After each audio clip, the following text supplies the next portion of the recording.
In this video, we're going to take some multimeter measurements of the circuit I showed in the last video. What the circuit is a Schmitt trigger NOT gate. We're using one of the 6 on the 74HC14 integrated circuit, which can work down to 2 volts. So we have it wired up here so that it oscillates between high and low.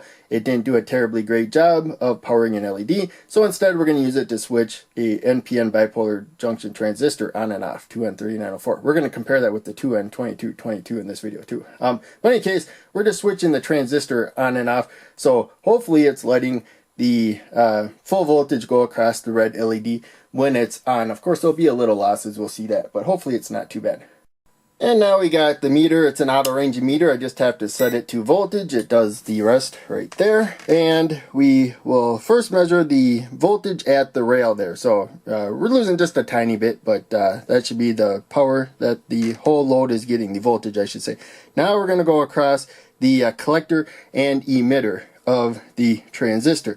And I forgot, I gotta stop it in one of 2 states. There we go. So now the LED is just staying on because we yanked the timing resistor, and we got about 0.023 volts. So hardly any voltage that the transistor is dropping. It looks like the rest of the voltage is across the load, which is probably close enough to 2 volts, I would say, to consider this as fully on. I'm going to swap this though with the 2N2222. So that was the 2N3904.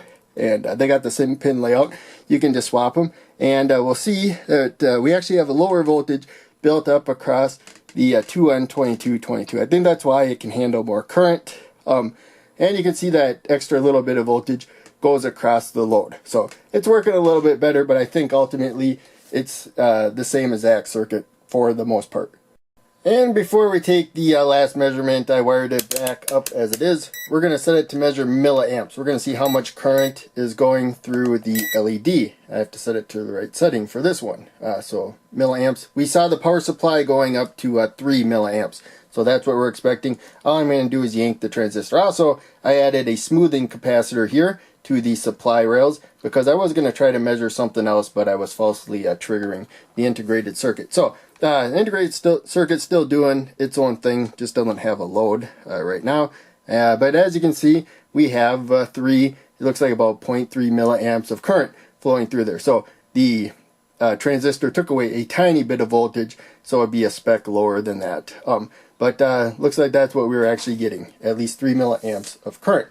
So, in any case, definitely since it's set to measure current, we want to get it off of measuring current so we don't accidentally measure a power supply and blow a fuse or something, because all you measure with power supplies are a voltage. That's not going to go back to focus, but oh well. In any case, this video went on long enough. Hope you enjoyed. Make sure you check out one of the other videos I posted on the screen, and check out the links down below. They all help out a lot. I'll see you in the next video.